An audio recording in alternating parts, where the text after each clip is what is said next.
हाय, good afternoon. आप सबने notice करा ही होगा किस तरह का कोहराम हमारे बाजार और ग्लोबली देखने को मिल रहा है। उस पर आऊंगा अभी मैं, लेकिन आज आपने देखा होगा कुछ बदला बदला सा माहौल है। आज सास बहू और सेंसेक्स की जगह हम लेकर आए आपके लिए सीएनबीसी आवाज हेल्पलाइन। क्वेरीज आज भी सॉल्व करेंगे। आई एम श्योर आपकी बतेरों क्वेरीज होंगी। जो महिलाएं जुड़ी हैं उनकी क्वेरी सॉल्व होगी, प्लस सीएनबीसी आवाज की हेल्पलाइन खुल गई है। आप अपने व्हाट्सएप के थ्रू या जैसे भी रीच आउट करना है रीच आउट करिए। वो नंबर स्क्रीन पे फ्लैश हो रहे हैं। कोशिश करूंगा इस शो के दौरान अगले आधे घंटे में आप लोगों की शेयर बाजार से जुड़ी ज्यादा से ज्यादा क्वेरीज सॉल्व कर सकें। मदद करने के लिए कोलकाता से मार्केट एक्सपर्ट और जाने माने ट्रेडर अमित सेठ साहब आपको आपकी स्क्रीन पे नजर आ रहे हैं। अमित जी, थोड़ा सा आज मेहनत ज्यादा लगेगी। कुछ स्टॉक्स ऐसे होंगे जो शो के दौरान आ रहे होंगे, कोशिश करेंगे उनकी भी क्वेरीज हम लोग सॉल्व कर पाए। खैर, मार्केट्स का मूड बिगड़ा हुआ है। दिखाइए जरा निफ्टी स्क्रीन पे 740 पॉइंट के दबाव के साथ, और एक बार फिर से इसलिए कह रहा हूं कि नीचे स्लिप हुए थे 893 के जोन्स तक, उसके बाद रिकवर हुए थे, 24,000 के ऊपर जाने की कोशिश करी थी, लेकिन फिर 24,000 के स्तरों के नीचे इस समय भारतीय बाजार एक मीनिंगफुल कट के साथ कामकाज करता हुआ और चौतरफा बिकवाली। हर sectoral pocket deep in red largely आपको नजर आई। कुछ चुनिंदा शेयर जो हरे में है, उसकी बात आगे करूंगा। और वजह है, इसमें हमारा कोई लेना देना नहीं है, लेकिन क्या है, सारी चीजें इंटरलिंक्ड हैं और ग्लोबल मूड माहौल खासा बिगड़ रहा है और बिगड़ते ही चले जा रहा है। फ्राइडे तक की कहानी अपने को पता थी। यूएस में दूसरे दिन का स्ट्रेट पेन था, पर आज सुबह के यूएस फ्यूचर्स फिर इंडिकेट कर रहे हैं कि शाम को जब यूएस मार्केट्स में कामकाज की शुरुआत होगी फिर तगड़ा दबाव देखने को मिलेगा। नैस्डैक फ्यूचर्स अब 5% के कट के साथ इस समय कामकाज करते हुए नजर आ रहे हैं। तो 2 दिन की तगड़ी दबाव के बाद उससे ज्यादा प्रेशर शायद आज हम शाम को झेलेंगे। इस तरह की कहानी है। ये हटाइए प्लीज, यूएस दिखाइए, एक काम करिए एशिया दिखाइए। कहानी एशिया की तगड़ी है। एशिया में डीप कट्स हैं। निक्केई 12% से ज्यादा करेक्ट हो चुका है थर्सडे और फ्राइडे को तगड़े दबाव के ऊपर, और ये शायद जो निक्केई इस समय प्रेशर दिखा रहा है 1987, उसके बाद से एक दिन में इस तरह की गिरावट निक्केई ने झेली नहीं है। 37 इयर्स बाद इस तरह का पेन। कॉस्पी आपके बगल में 8-9% दबाव में एक समय ट्रेडिंग हॉल्ट करनी पड़ गई थी। इस तरह का प्रेशर वहां पे बन रहा है और वजह बिल्कुल क्लियर है। ग्लोबली डर किस बात का? यूएस की फ्राइडे को जॉब्स रिपोर्ट आई थी, उसको देख के लगने लगा कहीं यूएस की इकोनॉमी रिसेशन में न स्लिप हो जाए। इस तरह से धीमी पड़ गई। सेफ्टी की तरफ सारा पैसा शिफ्ट हुआ। बॉन्ड यील्ड्स करेक्ट करना शुरू हुई, इक्विटीज से सेफर एसेट्स की तरफ पैसा मूव होना शुरू हुआ, और इन सब मूड को बिगाड़ने का काम दरअसल जापान ने पहले ही सेट कर दिया था पिछले हफ्ते थर्सडे को, जब उसने अपनी ब्याज दरें बढ़ाई थी। इतने सालों से 0% पे ब्याज दरें और येन कैरी ट्रेड मतलब आपने जीरो इंटरेस्ट रेट पे वहां का जापान से पैसा उठाया और रिस्कियर एसेट्स में ग्लोबली पैसा डाला ताकि उससे ज्यादा कमाए और कमा के बचा हुआ असल जो है वापस कर दिया जाए। ये बहुत होता था। अब जब जापान में रेट बढ़ रहे हैं और यूएस में डर है कि रेट कट होते हुए नजर आएंगे, तो कैरी ट्रेड जो था अब तक का वो वापस अनवाइंड हो रहा है। तो ये सब की सब चीजें दिक्कतें बढ़ाती चली जा रही हैं, एग्रोवेट करती चली जा रही हैं। हाँ, ये बात सही है कि जिस तरह का ग्लोबल प्रेशर, उस लिहाज से भारत की मार्केट अभी भी सो कॉल्ड उस तरह का दबाव नहीं, रेजिलिएंट है। रेजिलिएंट वर्ड गलत हो जाएगा क्योंकि आज तो पेन हमारे अभी देखना शुरू हो गया है। और इंडिया विक्स, डॉक्टर साहब एक बार दिखाइएगा ताजा। लास्ट में देखते हुए आ रहा था 48% का जंप था इंडिया विक्स में, 49% इस समय विक्स। डर का इंडेक्स उछलता हुआ। इस तरह के समीकरण बिगड़ते हुए हमारे फंडामेंटल्स नहीं, लार्जली टेक्निकल्स एट प्ले है और लार्जली ग्लोबल इश्यूज हैं, ग्लोबल सरदर्द है जो हमारे यहां भी रिफ्लेक्ट करता हुआ। अमित जी, जो होना था वो तो स्क्रीन पे प्ले आउट हो रहा है, पर क्या की लेवल्स हैं आप वॉच आउट कर रहे हो? कौन सा की लेवल अब नहीं टूटना चाहिए? क्योंकि हमने वो बजट डे के लोज जो बातचीत चल रही थी 24,074 के, वो तो तोड़ दिए। और वो दिन था जब पेन आया था खबरों के बीच में और वहां से घूम गया था भारतीय बाजार, तो उस लेवल की अहमियत थी, पर वो टूट चुका है। अब क्या वॉच आउट करोगे आप, और कब लगेगा किन लेवल्स के ऊपर का क्लोज जो आपको कंफर्ट देगा as a technical analyst? Good afternoon Ashish ji, good afternoon all the viewers. Ashish ji, आपने सारा समीकरण बहुत ब्यूटीफुली पुट किया है। मैं सुबेरे भी आपकी कमेंट्री सुन रहा था जिस हिसाब से आज का हमने सेल ऑफ देखा, ये सेल ऑफ थोड़ा सा डिफरेंट है। आगे जो भी हमारे पुल बैक्स में आते थे, देख के स्क्रीन देख के लग नहीं रहा कि ये फिलहाल एक दो दिनों के लिए या 2-3 दिनों के लिए कोई बाय ऑन डिप अपॉर्चुनिटी है। थोड़ा सा वेट करना चाहिए। लेवल की बात करें तो निफ्टी आज के फॉल के बाद एकदम क्रूशियल लेवल पे आके खड़ा है 23,950, जिसके आसपास हमारा 50 डे एक्सपोनेंशियल मूविंग एवरेज आता है। आज या कल के सत्र में अगर ये ब्रेक होता है तो हमारी दिक्कतें बढ़ेंगी। और बैंक निफ्टी जो कि पहले भी अंडर परफॉर्म कर रहा था, इसने भी एक अपना क्रूशियल लेवल आज गैप के साथ तोड़ा है, जो कि 50 डे एक्सपोनेंशियल मूविंग एवरेज था। और currently 100 day moving exponential moving average, जो कि लगभग इन्हीं लेवल्स के आसपास आता है, वहां पे ट्रेड कर रहा है। तो दोनों ही इंडेसेस एक अहम क्रूशियल मूविंग एवरेजेस में है। ये ब्रेक करता है तो दिक्कतें बढ़ेंगी। मुझे कॉशियस इसलिए रहना है क्योंकि इंडिया विक्स में जिस हिसाब से स्पाइक आया, there is something on the screen जो हमें कॉशन देता है। जिस हिसाब से विक्स में स्पाइक आया, तो थोड़ा सा आज बाय ना करें, एक दो दिन बाजार को वॉच करें, कॉशन विल हेल्प अस। एक दो दिन वेट करें, मार्केट को स्टेबलाइज होने दें, विक्स को कूल ऑफ होने दें, let the market play out for next 2 to 3 days। तो यहाँ पे थोड़ा सा कुछ एग्रेसिव होके हमें नहीं आगे बढ़ना है। थोड़ा सा वेट एंड वॉच की रणनीति बेटर रहेगी अगले 2 से 3 दिनों की। बिल्कुल ठीक है। अभी बाजार उस मोड़ पे खड़ा है जहां पे थोड़ा सा बाहर रहें, वेट एंड वॉच करें, जल्दबाजी में कूदे नहीं, मार्केट फोर्सेस को डिफाइन करने दें, इंडिया विक्स को कूल आउट होने दें, बाजार को गिरावट के बाद सेटल होने दें, उसके बाद फ्रेश व्यू। रुकिए 2-3 दिन, देखते हैं कैसे ये सब ग्लोबल मेहम जो है वो हमारे यहाँ प्ले आउट होता है। सवाल जवाब के सिलसिले की शुरुआत कर रहा हूं, जो महिलाएं जुड़ी हैं उनके साथ, और आप लोग हेल्पलाइन पे सवाल भेजना शुरू कर चुके हैं, कुछ आना शुरू हो गया मेरे स्क्रीन पे, उस पे भी जाऊंगा। लेकिन पहले दिल्ली, जयपुर और दिल्ली, ये क्वेरी सॉल्व करनी है। हिना जी के पास दिल्ली चल रहा हूं। हिना मैम, हाय, गुड आफ्टरनून। हिना मैम, आपकी सबसे ज्यादा इंपॉर्टेंट क्वेरी कौन सी? पहले हेलो, नमस्कार जी। हाय हिना मैम। हाय। मेरा मेरा सवाल है AWL का। हाँ, AWL मैंने 534 पे लिए हुए हैं, 200 और 200 क्वांटिटी। पुरानी खरीद है ये तो काफी, है ना? पिछले हाँ साल जी, की। हाँ जी। ये हाँ, पिछले साल की है, राइट। अमित जी, क्या करा जाए? 155 रुपए का लॉस, समय हो गया है।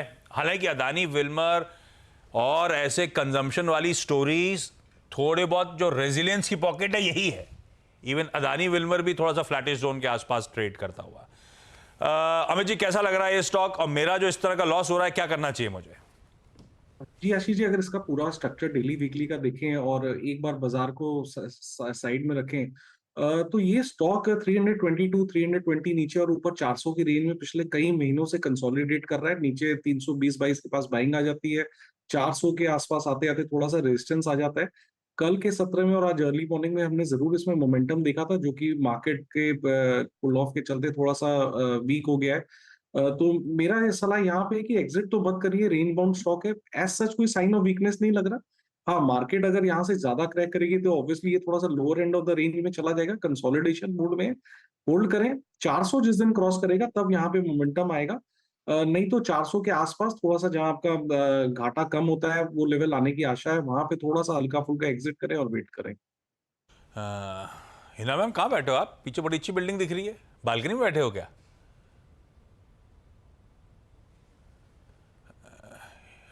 बढ़िया। हिना मैम, सोसाइटी के गार्डन में बैठे हुए हो क्या आप? हाँ जी, हाँ जी। बढ़िया लग रहा है। जयपुर से प्रज्ञा खांडेकर मैम। प्रज्ञा मैम, हाय, गुड आफ्टरनून प्रज्ञा मैम। प्रज्ञा मैम, आपकी सबसे इंपॉर्टेंट सवाल या क्वेरी कौन सी? मेरे दो क्वेश्चन है, कोई स्टॉक स्पेसिफिक नहीं है। एक लॉन्ग टर्म पोर्टफोलियो में मुझे डाइवर्सिफाई करने के लिए पूछना था कि fractional ownership of real estate जो आजकल नया आया है, हाँ। उसको लेना चाहिए, नहीं लेना चाहिए, या कौन सा लेना चाहिए। और दूसरा मेरा जो ट्रेडिंग पोर्टफोलियो, उसके लिए मुझे कुछ स्टॉक्स बताइए तो मुझे ईयर एंड में थोड़ा सा कैश मिल जाए। ये समय सही नहीं है। पर अमित जी, वैसे आपके लिहाज से कौन सी पॉकेट्स ऑफ स्ट्रेंथ हैं जो आप इस करेक्टिव मोड में, जब बाजार है तो अपने रडार पर रखना चाहोगे? नॉट नेसेसरली अभी खरीदूं, पर रडार पर रखूं, स्टेबिलिटी आए तो लपक लूं। जी आशीष जी, अगर हम सेक्टर रोटेशन चार्ट्स देखें, रेशियो चार्ट्स देखें, आउट परफॉर्मेंस चार्ट्स देखें, तो दो सेक्टर मेरी नजर में जो आगे चल के थोड़ा सा मार्केट स्टेबलाइज होता है तो आउट परफॉर्म करेंगे, that is Nifty FMCG and Nifty pharma. यहाँ पे स्ट्रक्चर्स काफी अच्छे लग रहे हैं, ब्यूटीफुल लग रहे हैं। चार्ट्स लाइक अगर एफएमसीजी में लीवर, मैरिको, आईटीसी, ये चार्ट्स काफी अच्छे हैं। फार्मा में अगर पर्टिकुलरली बात करें, लुपिन और सन फार्मा, इनके चार्ट्स काफी अच्छे हैं लॉन्ग टर्म स्ट्रक्चर्स के हिसाब से भी। तो मार्केट थोड़ा सा सेटल हो, थोड़ा सा डिप आए, तो मेरे ख्याल से इन जगह पे आपको नजर रखनी चाहिए, क्योंकि मुझे लगता है जब भी मार्केट थोड़ा सा सेटल होगा 3-4 दिन के अंदर, या जब भी सेटल होता है, तो ये sectors slowly and steadily out perform करना शुरू करेंगे। तो both for trading and investing के लिहाज से आप यहाँ पे अपना थोड़ा सा नजरिया रखें। निर्मा झा जी के पास जा रहा हूं, दिल्ली। निर्मा मैम, हाय, गुड आफ्टरनून मैम, आपका सवाल। हाय, गुड आफ्टरनून। एक्चुअली मेरे पास मजगांव डॉक्सी बिल्डर है, 70 शेयर एट 4300। मजगांव डॉक दिखाई डायरेक्टर साहब, 4300 पे खरीद करा हुआ, 465-500 रुपए, 450-500 रुपए के गेन्स। ये वो डिफेंस स्टॉक्स हैं जो बहुत रिचली वैल्यूड हैं। अमित जी, क्या करना चाहिए? जी, बहुत आपने सही कहा, रिचली वैल्यूड है, और एक काफी बहुत अच्छा रनअप इसमें ऑलरेडी आ चुका है काफी शॉर्ट पीरियड ऑफ टाइम में। और इमीडिएटली अगर मैं चार्ट्स देखूं तो यहाँ पे एक लोअर है और 20 डेमा ब्रेक हो गया है।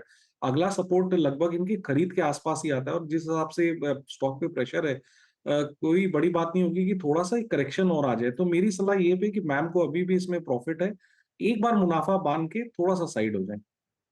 मुनाफा बांध लीजिए मैम, ज्यादा बेहतर होगा आपको, जो 400, 450, 500 रुपए पर शेयर गेन हो रहा है। विशाल फाल, आप लोग की क्वेरीज पे आ रहा हूं मैं, एक मिनट। विशाल फाल्के जोड़ रहे हैं मुंबई से शायद। विशाल जी, हाय, गुड आफ्टरनून सर, सवाल पूछें। गुड आफ्टरनून सर, मेरा 2 सवाल है। हाँ, मैंने 500 शेयर लिए हैं रेणुका शुगर के 38.85 पे 4 जून को, जब मार्केट गिरा था। 38 रुपीज 85 पैसे पे। जी, और मेरे पास 20 पूना वाला फिनकॉप है विशाल जी 471.55। एक लेता हूं ताकि ज्यादा लोग की क्वेरी सॉल्व कर पाऊं। 6-7 रुपए का गेन हो रहा है विशाल जी को श्री रेणुका शुगर्स में, आज पेन में है, 6% के आसपास दबाव। अमित जी, क्या करना चाहिए भाई? जी, इसमें भी range breakdown Ashish ji on the down side हुआ, 100 एमआ स्टॉक ने तोड़ दिया।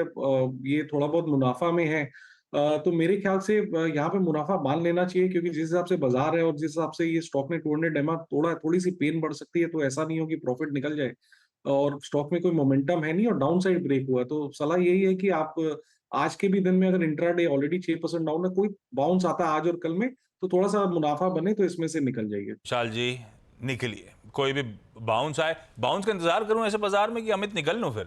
मेरे ख्याल से निकल ही जाए तो बेटर आशीष। हाँ, एग्जैक्टली, वो आपकी बात से लग भी रहा था मुझे। जंखाना मेहता जी जुड़ते हुए। जंखाना सर, हाय, गुड आफ्टरनून सर। रिक्वेस्ट, एक जो सबसे इंपॉर्टेंट सवाल है वो पूछें जंखाना साहब। या सर, मेरे पास उत्कर्ष स्मॉल फाइनेंस बैंक के 500 शेयर है। मैंने 49 रुपीज में लिए थे लास्ट नवंबर में। तो अभी क्या करें sir? Amit ji, Utkarsh small finance bank खोलिएगा प्लीज। 49 की खरीद है, मेरी खरीद भाव के आसपास है, पिछले साल नवंबर में लिया हुआ स्टॉक था। जी आशीष जी, स्ट्रक्चर यहाँ भी अच्छा नहीं है। स्टॉक एक लोअर हाइज में सारे मूविंग एवरेजेस के नीचे ट्रेड कर रहा है, इनको इतना कोई अभी लॉस नहीं है। मेरे ख्याल से निकल जाए, क्योंकि अगर मार्केट के हालात ठीक नहीं रहते हैं तो ये सब स्टॉक्स में पहले फॉल आएगा। कोई खास विशेष इनको लॉस नहीं है, इसमें से एग्जिट करने की सलाह है। नवी मुंबई से करोरा जी जुड़ते हुए। करोरा जी, सवाल पूछें। करोरा जी। जी सर। सर, आपका सवाल सर। सर, मेरा सवाल ये है, मेरे पास जियो फाइनेंस के 50,000 क्वांटिटी के शेयर हैं 341 की रेंज में। हाँ, तो क्या करना चाहिए, होल्ड करना चाहिए या निकलना चाहिए? 50,000 खरीदे हैं आपने, 28 रुपए पर शेयर का इस समय लॉस।